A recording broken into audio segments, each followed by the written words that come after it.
This is the Turf Zone Podcast, your central information and news hub, bringing together professionals from turf associations across multiple states to share things to help you in your business. Brought to you in partnership with our friends at the Maryland Turfgrass Council.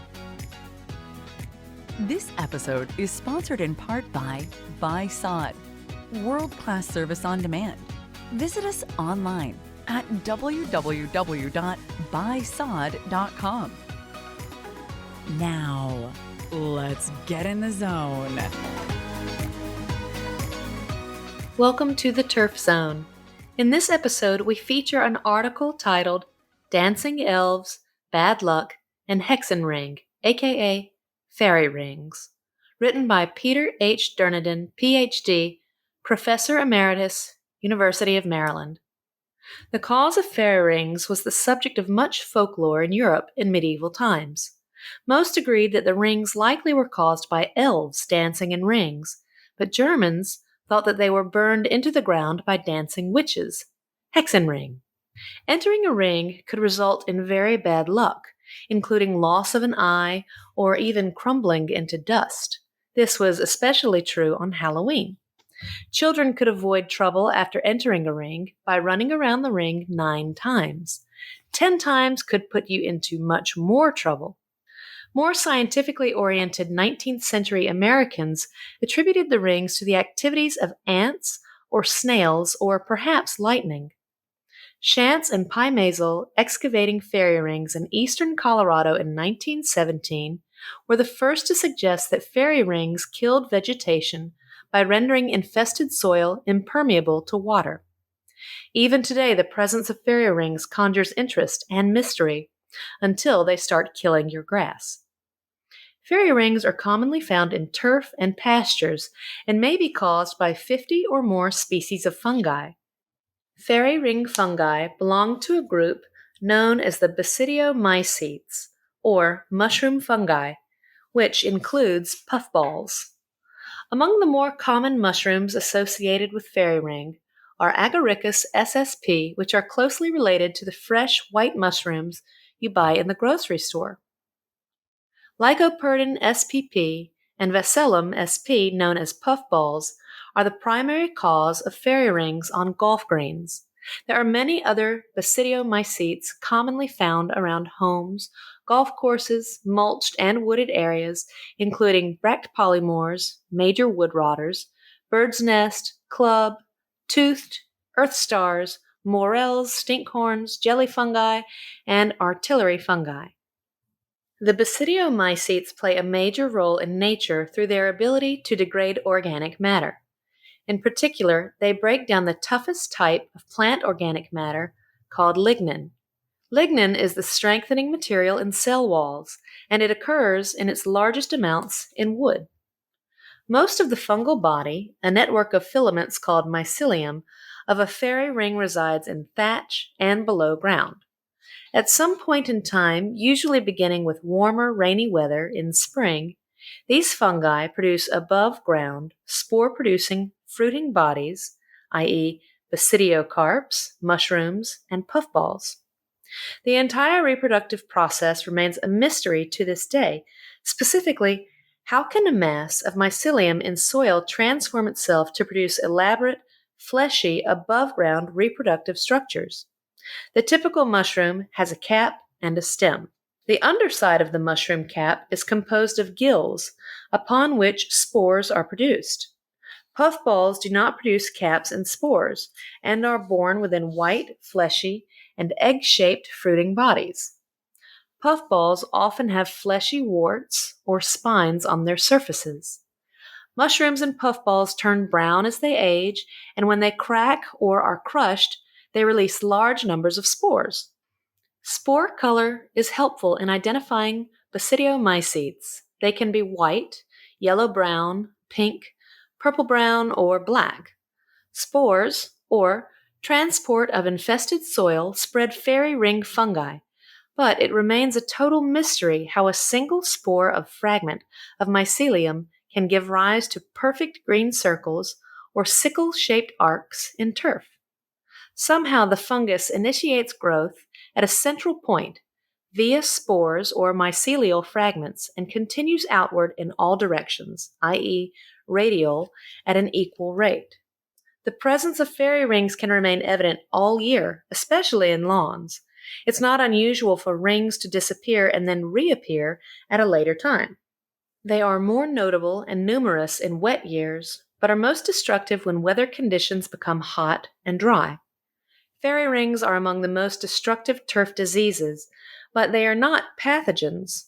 Some species do form symbiotic mycorrhizal relationships. This symbiosis is largely associated with trees. Fairy ring fungi cause the formation of rings or arcs of dead or unthrifty turf or rings or arcs of dark green, luxuriantly growing grass. Fairy rings are classified into 3 types according to their effects on turf. Type 1, those that kill or badly damage plants in rings or arcs. Type 2, those that stimulate grass, causing the formation of rings or arcs of dark green turf. Type 3, those that do not stimulate grass and cause no damage, but produce fruiting bodies, i.e. mushrooms or puffballs in rings or arcs. Fairy rings vary in size from 1 to 20 feet or more in diameter and become larger each year. Indeed, in parts of Europe, rings as great as 2,000 feet in diameter have been observed in pastures and are believed to be over 100 years old. Rate of outward movement, as well as overall ring diameter, is determined by soil and weather conditions. In general, rings grow more rapidly in light-textured, i.e. sandy loams, and moist soils than in heavy clay and dry soils. Rings fade in the autumn or winter, but bare zones remain visible until turf recovers via stolons, rhizomes, and tillering.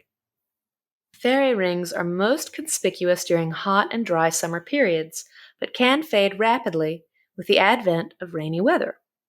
When soil moisture is abundant, dark green arcs or rings may be evident, while the dead zone is absent.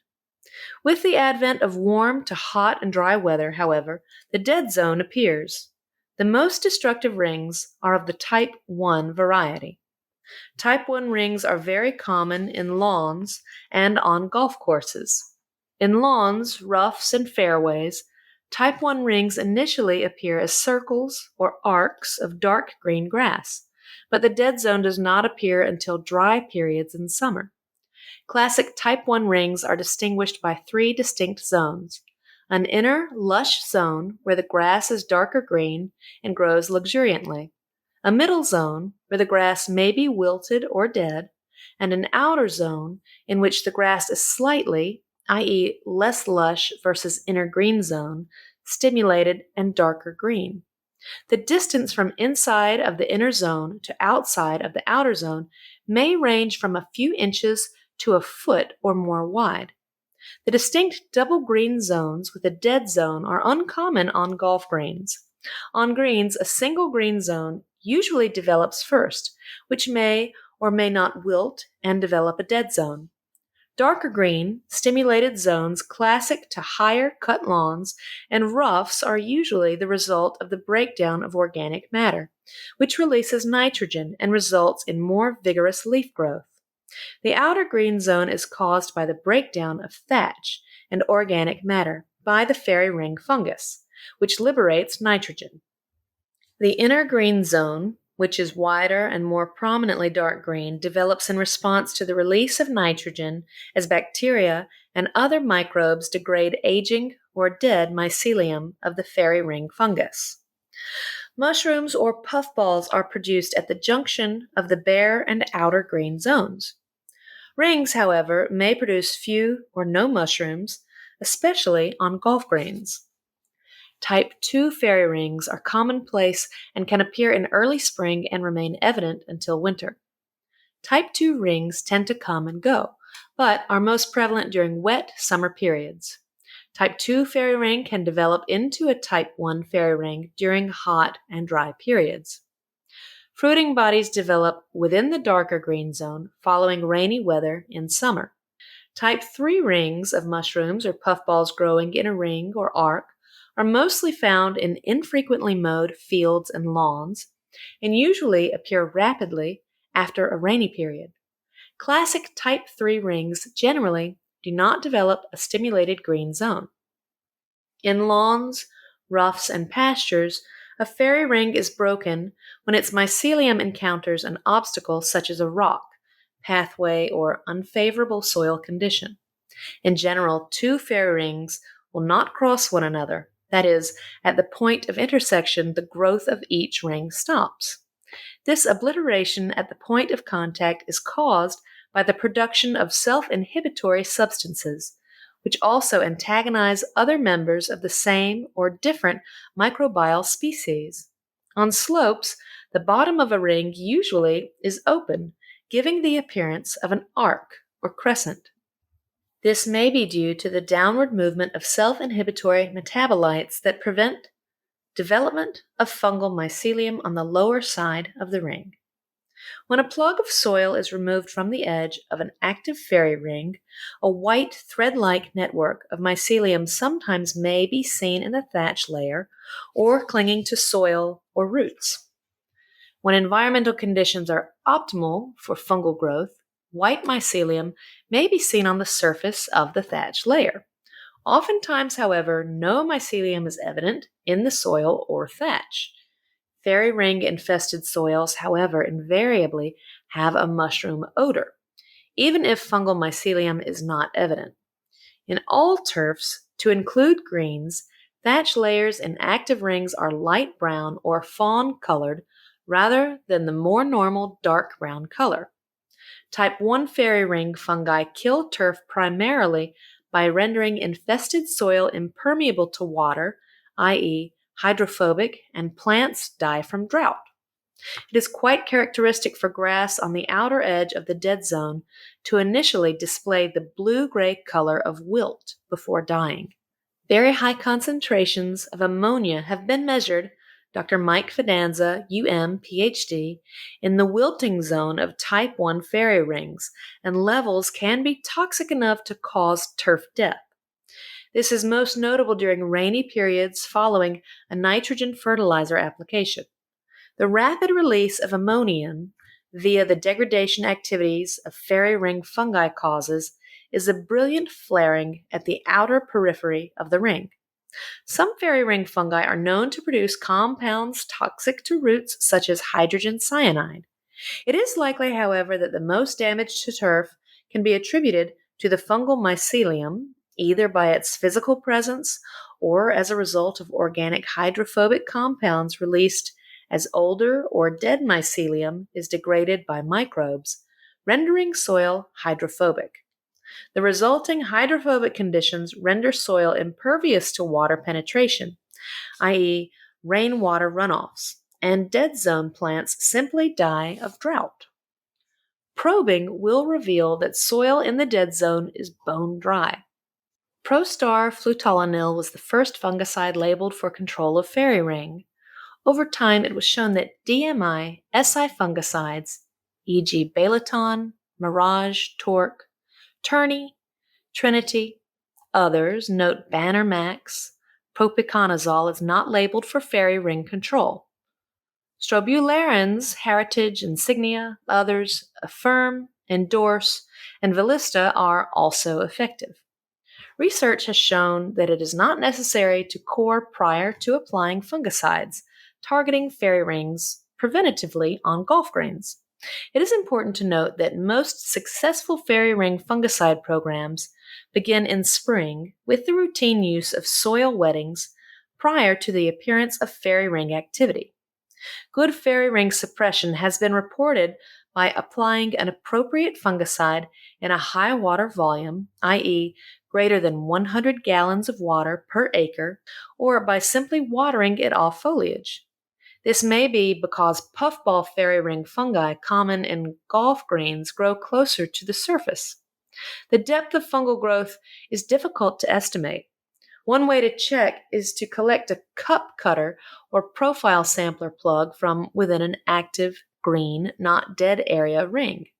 Moisten the soil and place the sample in a plastic bag and incubate at a warm 75 degrees Fahrenheit or more temperature.